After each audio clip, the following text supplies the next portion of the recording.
हम कंटिन्यू करेंगे, that is pillars of what strategic cost management. यहाँ पे वैल्यू चेन एनालिसिस जो है, इसे अंडरस्टैंड करने से हमें क्या हेल्प होगा, it will help in defining the optimal strategic position.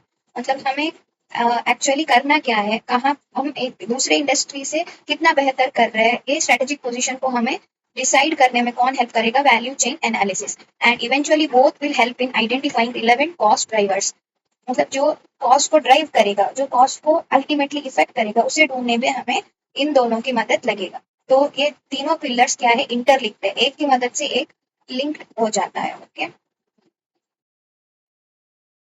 without wasting the time, we will move on to value chain analysis. That is the first pillar of what strategic cost management. इसे किसने advocate किया था, that is Michael E porter. इसका नाम अभी बार बार आएगा। तो Michael E Porter ने क्या किया था, वैल्यू चेन एनालिसिस को सबको इंट्रोड्यूस किया था, राइट। एंड ये है वैल्यू चेन एनालिसिस। ये डायग्राम बहुत इंपॉर्टेंट है, टॉपिक भी बहुत इंपॉर्टेंट है। ओके, यहाँ पे क्या है कि दो एक्टिविटीज होते हैं basically, that is primary activities and support activities. Primary activities क्या है, they are directly involve in the transformation of product और प्रोविजनिंग ऑफ सर्विस।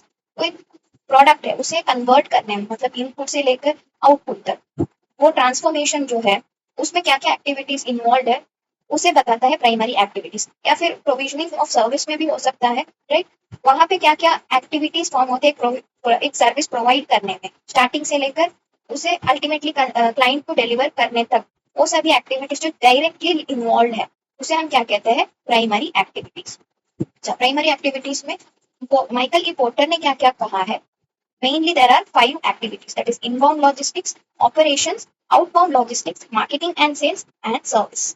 ओके, पहले पढ़ते हैं इनबाउंड लॉजिस्टिक्स। इनबाउंड लॉजिस्टिक्स का मतलब क्या है, यहाँ पे हम सिर्फ रॉ मटेरियल का रिसीविंग, स्टोरिंग एंड हैंडलिंग पढ़ते हैं। Okay, it does not cover purchase और प्रोक्योरमेंट। ये वेरी वेरी इंपॉर्टेंट लाइन है।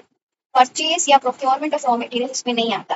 तो बाद में परचेज के बाद में जो रिसीव करते हैं, उसे स्टोर करते हैं, उसे हैंडल करते हैं ना, वो सिर्फ और सिर्फ कवर करता है क्या, inbound logistics. Okay, next step जो है वो है ऑपरेशन। ऑपरेशन मतलब transformation of raw material into finished goods and services. जो भी हमने इनपुट्स लिया था, उसे एक फाइनल प्रोडक्ट पे कन्वर्ट करने में जो प्रोसेस है, उसे हम क्या कहते हैं, ऑपरेशंस, राइट।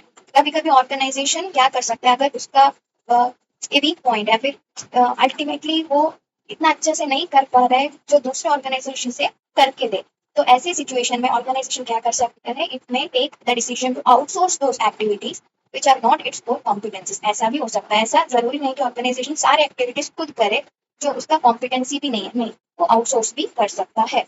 ओके, नेक्स्ट है कि आउटबाउंड लॉजिस्टिक्स। आउटबाउंड लॉजिस्टिक में जो फिनिश्ड प्रोडक्ट हमने ऑपरेशन के मदद से लिया था, उसे स्टोर करना, उसे डिस्ट्रीब्यूट करना एंड डिलीवर करना, ये सब एक्टिविटीज आता है। Okay, storing, distributing and delivering the final finished goods. Okay, next जो स्टेप है या एक्टिविटी है, वो है marketing and sales. Marketing and sales में हमें क्या करना है, डिटरमाइन करना है मार्केटिंग मिक्स। कौन सा मिक्स इसमें अच्छा लगेगा, कौन सा प्रोडक्ट जाएगा, कितने प्राइस में जाएगा, कहाँ कहाँ बेचना है, दैट इज प्लेस, एंड कैसा प्रमोशन हमें चाहिए। मतलब जो ऑप्टिमम है, जो सुटेबल है ऑर्गेनाइजेशन में, उसे सेलेक्ट करना मार्केटिंग एंड सेल्स में आएगा। Okay, the last activity is what, service. Service में क्या क्या आएगा, दैट इज जो जो एक्टिविटीज है that after after point of sale, sale के बाद जो एक्टिविटीज लगेंगे, जैसे इंस्टॉलेशन हो गया, कोई मशीनरी है, उसे क्लाइंट के जगह पे क्या करना है, इंस्टॉल करना है, ये भी एक एक्टिविटी है। अगर ये तुमने फिनिश्ड प्रोडक्ट करके उसे सेल किया एंड ये प्रोवाइड नहीं कर रहे हो, मतलब आफ्टर सेल सर्विस प्रोवाइड नहीं कर रहे हो, तो there are chances that you will lose your customer, right. तो ये एक्टिविटी भी जरूरी है। या फिर कोई ट्रेनिंग, मतलब कोई सॉफ्टवेयर का इंस्टॉलेशन किया है तुमने एंड उसे यूज करना कैसा है वो क्लाइंट को नहीं पता, तो ट्रेनिंग देना। या फिर रिपेयर, कोई मशीनरी का ही एग्जाम्पल ले लो, अगर वो खराब हो गया, कोई छोटे मोटे फॉल्ट है, तो उसे उसका रिपेयर करके देना, ये भी क्या है, सर्विस में एक आएगा। ये भी क्या है, सर्विस का एक एक्टिविटी है। ओके, ये मार्केटिंग मिक्स में मैं ये कहना भूल गई, 4 पीस तो हमने एक्सप्लेन किया, प्रोडक्ट, प्राइस, प्लेस, प्रमोशन। उसके साथ साथ आजकल 7 पीस चल रहा है, मतलब 3 और पॉइंट्स ऐड होगा, that is people, process and physical evidence. Okay, मतलब किन लोगों को हमें बेचना चाहिए, कौन सा है हमारा टारगेट पीपल, वुमेन है, मेन है, किड्स है, क्या है, वो प्रोसेस हमें देखना है, मार्केटिंग एंड सेल्स में कौन सा प्रोसेस यूज कर रहे हैं। फिर फिजिकल एविडेंस, मतलब हमें ऑनलाइन जाना है या ऑफलाइन जाना है, कैसे जाना है। मार्केटिंग एंड सेल्स में ये तीनों भी क्या होगा आजकल चल रहा है, 7 P's हम कह सकते हैं। ओके, आप इन एक्टिविटीज के बारे में कुछ डीपली जानते हैं एग्जाम्पल के साथ। देखो ये इनबाउंड लॉजिस्टिक्स जो है वो deeply impacted by location of business operation है। मतलब कहाँ पे ये बिजनेस ऑपरेशन हो रहा है उसके ऊपर इनबाउंड लॉजिस्टिक्स डीपली इम्पैक्टेड है। ज्यादा से ज्यादा इम्पैक्ट किससे पड़ेगा, लोकेशन ऑफ बिजनेस ऑपरेशन से पड़ेगा। Okay, for example most of Indian sugar mills are operating in the states of UP, Maharashtra and Karnataka, okay, to generate value through low cost on inbound logistics because these states collectively account for nearly 80% of sugarcane production in India. अब sugar का example ले ले तो sugar cane उसका input हुआ, raw material हुआ, तो ये कहाँ पे ज्यादा अवेलेबल है, यूपी, महाराष्ट्र, कर्नाटक, तो वहीं पे शुगर मिल्स भी लोकेटेड है। तो इसके वजह से क्या हुआ, low cost inbound logistics achieve हो गया। तो we can say inbound logistics are deeply impacted by what, location of the business, कहाँ पे बिजनेस ऑपरेशन हो रहा है उस पर निर्भर होगा कि लो कॉस्ट इनबाउंड लॉजिस्टिक अचीव हो सकता है या नहीं हो सकता है। एंड यूपी महाराष्ट्र कर्नाटका में 80% ऑफ शुगर केन प्रोडक्शन होता है एंड एलोन यूपी में कितना होता है मालूम, greater than 46% of the total production होता है। तो यहाँ पे हमें ज्यादा से ज्यादा शुगर मिल देखने मिलेगा। I hope you understood. Next operation, operations का मतलब मैंने ऑलरेडी समझा दिया, that is transformation of raw material into finished goods. Okay, and यहाँ पे इलस्ट्रेशन के तौर में इन लोगों ने एप्पल को यूज किया। Apple only design and sells the iPhone. मैंने बोला था ना वहां पे जो इनकी काबिलियत नहीं है वो लोग क्या कर सकते हैं, आउटसोर्स कर सकते हैं। यहाँ पे एप्पल ने क्या किया, वो सिर्फ डिजाइन बनाता है, सेल करता है, बाकी के जो मैन्युफैक्चरिंग ऑफ द कंपोनेंट्स जो होता है वो आउटसोर्स करता है, वो एप्पल खुद नहीं करता। तो उसके लिए इन लोगों ने एग्जाम्पल दिया। The next operation is what, outbound logistics. Outbound logistic मैंने पहले ही कहा, distribute, deliver and store the finished product. यहाँ पे क्या होता है, इन लोगों ने एग्जाम्पल दिया e retail platform such as Amazon, Flipkart et cetera, they क्या करते हैं, offer delivery at a shipping address that may be different than billing address. They also offer contactless delivery. मतलब डिलीवरी कैसे कैसे हो सकता है उसके लिए एग्जाम्पल दिया। ज्यादा ये कनेक्टिंग नहीं हो रहा है, लेकिन अमेजॉन, फ्लिपकार्ट ये सब क्या करते हैं, हमें डिलीवरी देते हैं जहाँ पे एड्रेस दिया वहां पे, भले ही बिलिंग एड्रेस कोई क्यों ना हो, जहाँ पे शिपिंग एड्रेस बताया गया वहीं पे जाके पहुंचाते हैं। कभी कभी कॉन्टैक्टलेस डिलीवरी होता है, मतलब हमने ऑनलाइन पे किया, उन लोगों ने क्या किया, गुड्स वहां पे जोड़ के चले गए। हमने उन लोगों को मीट ही नहीं किया, सेल्स पर्सन को, ऐसा होता है। And buyer is free to select what, select time frame within which, हाँ मतलब हमें जो टाइम में चाहिए वही टाइम में वो लोग को हम बता सकते हैं हम इतने से इतने वक्त तक है, इसी वक्त में हमें डिलीवरी पहुंचा दो। तो ये सब क्या है, आउटबाउंड लॉजिस्टिक को कैसे इन लोगों ने इम्प्रूव किया उसके लिए एग्जाम्पल। प्रैक्टिकल इंसाइट में क्या बोलते हैं देखते हैं। Selection of place of business operation is critical to generate value from both inbound and outbound logistics apart from core operation activities और एज वेल।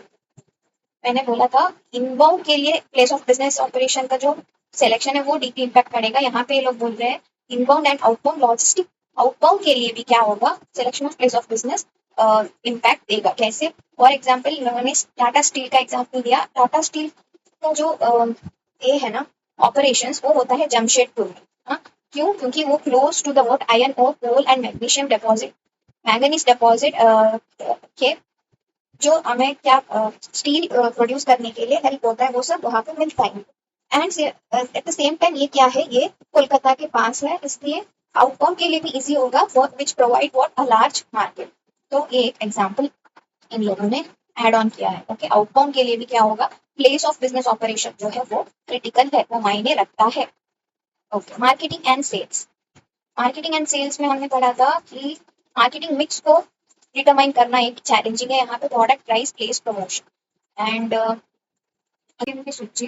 ये 4 P's जो है वो रिप्लेस किया जाएगा with 4 C's, that is consumer wants and needs, cost to satisfy, convenience to buy and communication. यहाँ पे product के बदले में हम कहेंगे consumer wants and needs, consumer को कैसा प्रोडक्ट चाहिए, कॉस्ट टू सेटिस्फाई, उसका प्राइस क्या होगा, प्लेस के बदले में हम कहेंगे कन्वीनियंस टू बाई, उसे कहाँ जाकर बाई करने में कन्वीनियंस मिलेगा, एंड पीपल के जगह पे हम यूज करेंगे कम्युनिकेशन। ठीक है, तो कंज्यूमर वांट्स एंड नीड्स फिर क्या है, cost to satisfy, convenience to buy and communication. अब एग्जाम्पल के तौर पे इन लोगों ने कहा है कि western part of the globe में बहुत सारे फास्ट फूड रेस्टोरेंट चेन जो है वो इंडियन मार्केट में जब एंटर किया तो उन लोगों ने समझा कि यहाँ पे वेजिटेरियंस भी रहते हैं, तो यहाँ पे उन लोगों ने चिकन पैटीज की जगह जगह पे उन्होंने क्या किया, आलू टिक्कीज यूज किया बर्गर जैसी चीजों में। तो ऐसे में क्या हुआ, ज्यादा से ज्यादा लोग अट्रैक्ट, ज्यादा लोगों को लोग अट्रैक्ट कर पाए। फिर प्राइस भी इन लोगों ने लो रखा, क्योंकि इन्हें पता है कि इंडियंस अगर प्राइस लो है तभी ज्यादा से ज्यादा आएंगे। एंड उन लोगों ने intensive promotional activities, okay, intentional promotion activities क्या किया, लॉन्च किया। ओके देन यहाँ पे most of the countries in India offer sitting arrangement also. अगर वेस्टर्न पार्ट ऑफ कंट्रीज में देखिए तो वहाँ पे सिटिंग अरेंजमेंट ज्यादा नहीं है, पार्सल लेके जाते हैं तो। लेकिन इंडिया के जो कल्चर है उससे मायने रखते हुए उन लोगों ने सिटिंग अरेंजमेंट भी अरेंज करवाया, तो ऐसी चीजों में ये लोग सक्सेसफुल रहे। तो ये इन लोगों ने अपने मार्केटिंग इमेज को ड्रास्टिकली मॉडिफाई किया। ओके, तो कस्टमर को क्या चाहिए, इसको मायने रखते हुए इन लोगों ने आलू टिक्की से इंट्रोड्यूस किया। कॉस्ट टू सेटिस्फाई मतलब प्राइस को लो किया। फिर प्रमोशन के लिए intensive campaigns and activities in लोगों ने किया। एंड प्लेस के लिए इन लोगों ने सीटिंग अरेंजमेंट्स भी किया। ऐसे करके तुम लोग क्या रख सकते हो एग्जाम्पल। ओके, फिर एक नूडल्स ब्रांड के एग्जाम्पल दिया है, इस मैगी का taglines 2 minutes noodles to focus on convenience, taste भी health भी to emphasize on health, and 2 minute में push किया to collaborate fun and happiness। इतना important नहीं है, बस एक बार पर आफ्टर सेल सर्विसेज यहाँ पे इन लोगों ने एग्जाम्पल दिया है। हाँ, service station network, time taken to service the vehicle, quality of service, ये सब ऑटोमोबाइल इंडस्ट्री में क्या होगा, ऑटोमोबाइल इंडस्ट्री में हमें कंसिडर करना होगा। ये सब क्या है, आफ्टर सेल सर्विसेज। अगर ये नहीं देंगे तो कस्टमर्स हमसे सेटिस्फाई नहीं होंगे। Even service cost becomes what part of cost ownership, and ये भी क्या है, डिसाइडिंग फैक्टर है फॉर मेकिंग परचेसेस। ओके, एक और पॉइंट यहाँ पे कहा है कि आफ्टर सेल सर्विसेज ज्यादा से ज्यादा कहाँ पे इंपॉर्टेंट है, that is on the durable products rather than FMCG. FMCG में तो कोई यूज करके खत्म भी हो जाता है तो उस पर क्या आफ्टर सेल सर्विस है, लेकिन ड्यूरेबल गुड्स जो है वहाँ पे हमें आफ्टर सेल सर्विस को ज्यादा से ज्यादा कंसिडर करना है। इन वो प्राइमरी एक्टिविटीज अच्छे से समझ में आया है। एक और बार रिवाइज करते हुए, इनबाउंड लॉजिस्टिक में हमें रिसीव स्टोर हैंडल करना, रॉ मटेरियल को ये परचेज का प्रोक्योरमेंट को कवर नहीं करता। इसके लिए एग्जाम्पल क्या था, वो लोकेशन जो है वो ज्यादा से ज्यादा इम्पैक्ट करेगा। एंड यूपी महाराष्ट्र कर्नाटक में ज्यादा से ज्यादा शुगर मिल्स देखने मिलेगी क्योंकि वहाँ पे शुगर केन का प्रोडक्शन ज्यादा। फिर ऑपरेशन मतलब transformation of raw material to finished goods and services. यहाँ पे ऑर्गेनाइजेशन उनके काबिलियत नहीं है तो वो लोग क्या कर सकते हैं, ऑपरेशन को आउटसोर्स कर सकते हैं। एग्जाम्पल, एप्पल ने अपना मैन्युफैक्चर किसी और को दिया है, सिर्फ वो डिजाइन एंड सेल करता है। आउटबाउंड लॉजिस्टिक में storing, distribute and delivery of FC के बारे में बात किया जाता है। आउटबाउंड में एग्जाम्पल दिया अमेजॉन, फ्लिपकार्ट, तो कोई भी एड्रेस शिफ्ट करने के लिए वो लोग कर देंगे, साथ ही साथ कॉन्टैक्टलेस डिलीवरी भी दे सकते हैं। एंड बायर अपना टाइम प्रेफरेंस जो है वो भी सेलेक्ट कर सकता है। फिर इन लोगों ने बोला कि प्लेस ऑफ ऑपरेशन जो है वो आउटबाउंड के लिए भी क्या होगा, इंपॉर्टेंट होगा। एग्जाम्पल क्या था, टाटा स्टील का ऑपरेशन जो है वो जमशेदपुर में होता है क्योंकि iron coal and manganese deposit जो है वो वहाँ पे अवेलेबल है एंड कोलकाता भी इसके पास, तो आउटबाउंड के लिए भी हेल्प होगा जो लार्ज मार्केट प्रोवाइड करेगा। उसके बाद हमने देखा marketing and sales, determining market mix यहाँ पे होता है। एंड 4 P's जो इम्पोर्टेंट है वो क्या है, product price place information. 7 P's में क्या क्या आता है, people process and physical evidence. And ये 4 P's 4 C's से क्या होगा, रिप्लेस होगा अगर हम कंज्यूमर के पॉइंट ऑफ व्यू में सोचे। Consumer wants needs, wants to satisfy, convenience to buy and communication. Okay, हाँ, एंड एक और बात यहाँ पे, फास्ट फूड रेस्टोरेंट चेन ने कैसे अपनी मार्केटिंग मिक्स को ड्रास्टिकली चेंज किया इंडियन ऑपरेशन को मद्देनजर रखते हुए, वो भी एक हमने पढ़ा यहाँ पे। और लास्ट में क्या पढ़ा था, सर्विस मतलब activities that occur after the point of sale. ये एफएमसीजी में यूज नहीं होता है, लेकिन ड्यूरेबल प्रोडक्ट्स में ज्यादा से ज्यादा इंपॉर्टेंट होता है। फिर कौन सी सर्विस आएगा, एग्जाम्पल के तौर पे इंस्टॉलेशन, ट्रेनिंग, रिपेयर, ये सब आएगा। एंड एक और चीज हमने पढ़ा एग्जाम्पल में, automobile industry, right, automobile industry में क्या होगा, service station network, time taken to service the vehicle, quality of service, ये सब एस्पेक्ट्स इम्पोर्टेंस देगा क्योंकि ये क्या है, आफ्टर सेल सर्विसेज है। ये डिसाइडिंग फैक्टर है for making purchases for a customer. Okay, तो इनको हमें नेग्लेक्ट नहीं करना है। They are the key aspects for creating value for its customers. Now we will study support activities. Support activities मतलब ये इंश्योर करता है टू सपोर्ट और टू परफॉर्म और प्राइमरी एक्टिविटीज। इन पांचों प्राइमरी एक्टिविटीज के लिए सपोर्ट जो करता है उसे हम कहेंगे सपोर्टिंग एक्टिविटीज। यहाँ पे शॉर्टकट में मैंने ऐसा, शॉर्टकट में हम ऐसे पढ़ेंगे IHT। ओके, IHTP मतलब आई मतलब क्या है, फॉर्म इंफ्रास्ट्रक्चर। H मतलब ह्यूमन रिसोर्स मैनेजमेंट। T मतलब टेक्नोलॉजी डेवलपमेंट। P मतलब procure. Okay, infrastructure, human resource, technology and procurement, IHT। अब फॉर्म इंफ्रास्ट्रक्चर डील करता है how the firm is organise. Basically यहाँ पे legal, general management, administrative, accounting, finance, public relation, quality assurance, ये सब क्या होगा, एक्टिविटीज डिस्क्राइब होंगे firm infrastructure. How the firm is organised. Next technology development में क्या होगा, ये डिस्क्राइब करता है how the firm uses technology. उसके पास जो टेक्नोलॉजी है वो कैसे यूज करता है वो बताता है technology development. Activities such as research and development, IT management, cyber security, ये सब build and maintain the organisation use of technology. ये सब क्या करता है, ऑर्गेनाइजेशन का टेक्नोलॉजी का यूज के बारे में बताता है। नेक्स्ट आता है human resource management, describes how people contribute to the competitive advantage. यहाँ पे कौन सा एक्टिविटीज होगा, hiring, training, building, maintaining organisational culture, positive employ relationship. जो एम्प्लॉय के रिलेटेड जो एक्टिविटीज है वो यहाँ पे देखने को मिलेगा। प्रोक्योरमेंट मतलब परचेज। मैंने बोला था इनबाउंड लॉजिस्टिक में परचेसिंग ऑफ रॉ मटेरियल्स नहीं आता है, तो परचेसिंग ऑफ मटेरियल कहाँ पे आता है, प्रोक्योरमेंट में आता है। Okay, finding new external vendors, maintaining vendor relationship, negotiating the price. जो परचेज करने के वक्त हम क्या क्या सोचते हैं वो सब एक्टिविटीज यहाँ पे हमें देखने को मिलेगी। Typically increasing the performance of one of four secondary activities can benefit at least one of the primary activities। अगर हमने किसी एक सपोर्टिंग एक्टिविटीज में अपना क्या किया, परफॉर्मेंस अच्छा किया, तो वो डायरेक्टली इफेक्ट कहाँ पे पड़ेगा, प्राइमरी एक्टिविटीज में किसी ना किसी एक्टिविटी में हमें प्रोग्रेस देखने को मिलेगा। क्योंकि यही है ना supporting activities to the primary activities. तो form infrastructure, technology development, human resource and procurement, ये सब क्या है, सेकेंडरी एक्टिविटीज है। And at the end of this value chain analysis हम देख सकते हैं मार्जिन करके कुछ लिखा हुआ है। ये मार्जिन क्या है, this is nothing but excess of the value that customer is willing to pay over the cost incurred by the firm. Firm ने जो भी कॉस्ट इनकर किया उसके ऊपर कस्टमर क्या पे करना चाहता है, वो मार्जिन है ना, वो क्या है, प्रॉफिट है ना, उसे हम क्या कहते हैं, margin. This concludes what value chain analysis.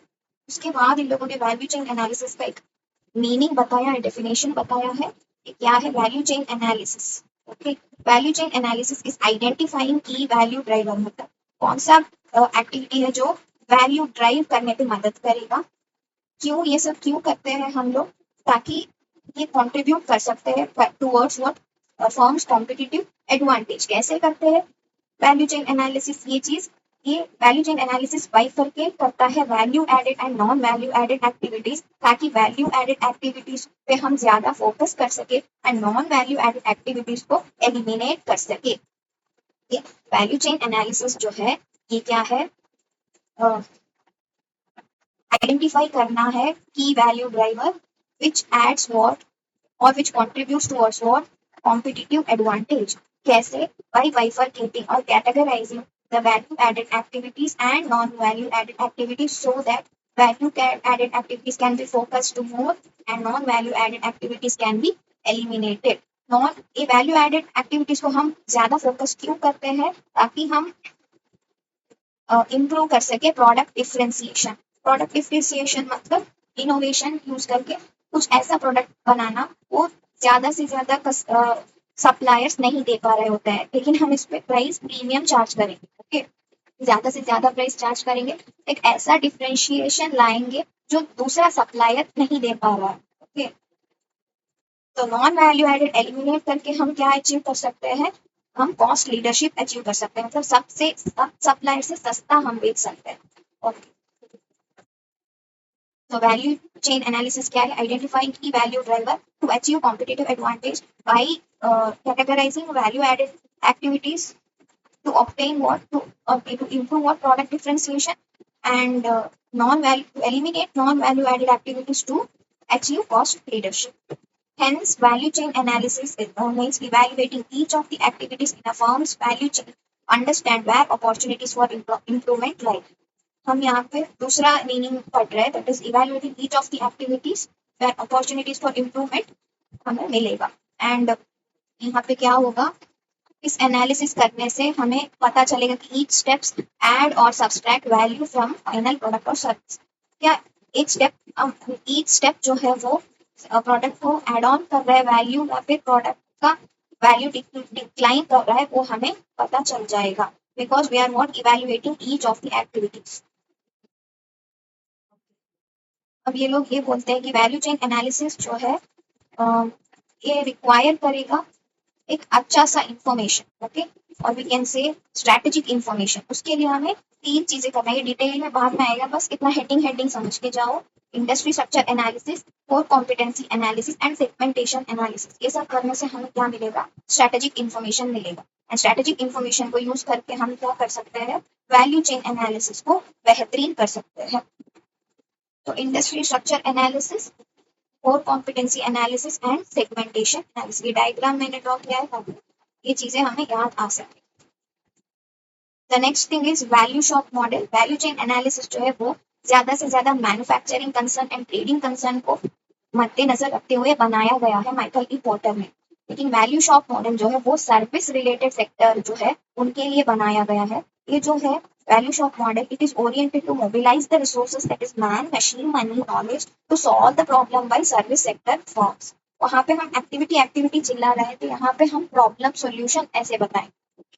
Problem है, उसका सॉल्यूशन ढूंढना है, फिर उसको बहुत सारे सॉल्यूशन में एक अच्छा सॉल्यूशन क्या करना है? चूज करना है, उसे इम्प्लीमेंट करना है. इम्प्लीमेंट करने के बाद मॉनिटर करना है, इवेल्युएट करना है कि हमारा जो मेन प्रॉब्लम था वो सॉल्व हो रहा है कि नहीं. ओके, यहाँ पे प्राइमरी एक्टिविटीज यही है, ना कि इनबाउंड और आउटबाउंड, क्योंकि सर्विस में कोई रॉ मटेरियल फिनिश्ड गुड्स बनना ऐसा काम नहीं होता है ना. वहाँ पे प्रॉब्लम होता है, उसका सॉल्यूशन होता है. तो यहाँ पे क्या प्राइमरी एक्टिविटीज होगा? That is problem finding and acquisition, problem solving, then choice, जो बहुत सारे अल्टरनेटिव में एक अच्छा सा सॉल्यूशन चूज करेंगे, फिर उस चूज किया हुआ जो सॉल्यूशन है उसे इम्प्लीमेंट करेंगे, अल्टीमेटली उस इम्प्लीमेंटेड सॉल्यूशन को मॉनिटरिंग एंड इवैल्यूएट करेंगे. प्रॉब्लम फाइंडिंग में ईच प्रॉब्लम जो है वो यूनिकली ट्रीट किया जाएगा. बहुत सारे प्रॉब्लम है ना, उसे ईच जो प्रॉब्लम है उसे यूनिकली ट्रीट किया जाएगा. And activities and resources are allocated specifically to cater to the problem. जो प्रॉब्लम है उसको कैटर करने के लिए रिसोर्सेज आर स्पेसिफिकली एलोकेट किया जाएगा. ठीक है, उसके बाद ये प्राइमरी एक्टिविटीज जो है वो साइक्लिक इन नेचर है. This cycle will run until a solution is reached. एक बार सॉल्यूशन रीच होने तक ये क्या होगा? ये रन होते ही रहेगा, ये साइकिल रोटेट होते रहेगा. फिर इसमें सेकेंडरी एक्टिविटीज IHTP ही है, that is infrastructure, human resource, technology and procurement. उसमें कोई चेंज नहीं.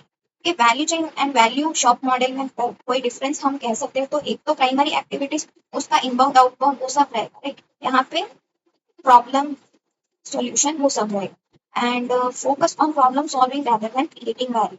वैल्यू चेन में हम हमेशा हर एक स्टेप में वैल्यू क्रिएट करने की बात कर रहे थे, लेकिन यहाँ पे फोकस प्रॉब्लम को सॉल्व करने पे होगा.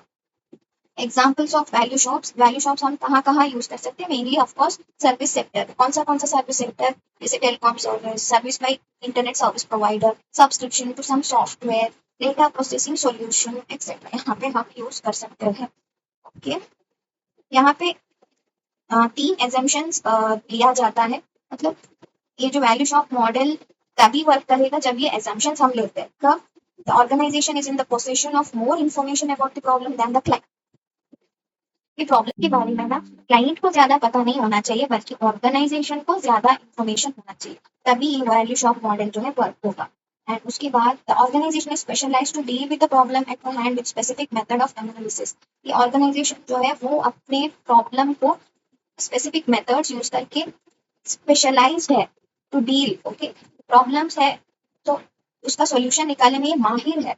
तभी क्या हो सकता है, ये वैल्यू शॉप मॉडल वर्क होगा।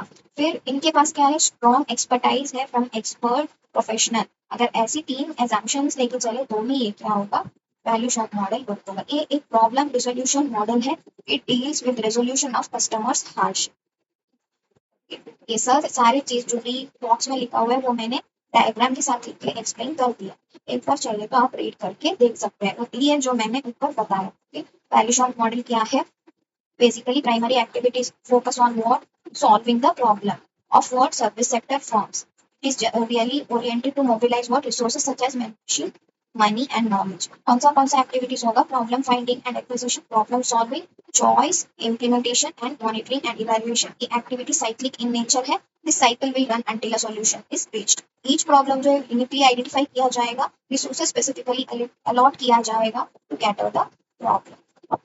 Value chain and value short में डिफरेंस क्या है, प्राइमरी एक्टिविटीज एंड वहाँ पे वैल्यू क्रिएट करने पे फोकस है, यहाँ पे प्रॉब्लम सॉल्विंग पे फोकस है। एग्जाम्पल्स सर्विस सेक्टर का एग्जाम्पल्स दे सकते हैं। एजम्पशंस क्या क्या है, क्लाइंट के पास नहीं, ऑर्गेनाइजेशन के पास ज्यादा से ज्यादा प्रॉब्लम के बारे में इंफॉर्मेशन है, वो लोग डील कर सकते हैं specialisedly with the problem using more specific methods. फिर उनके पास क्या है, एक्सपर्ट, स्ट्रॉन्ग एक्सपर्ट प्रोफेशनल की एक्सपर्टाइज है सॉल्व करने। एंड ये क्या है, प्रॉब्लम रेजोल्यूशन मॉडल है and it deals with resolution of customers hardship.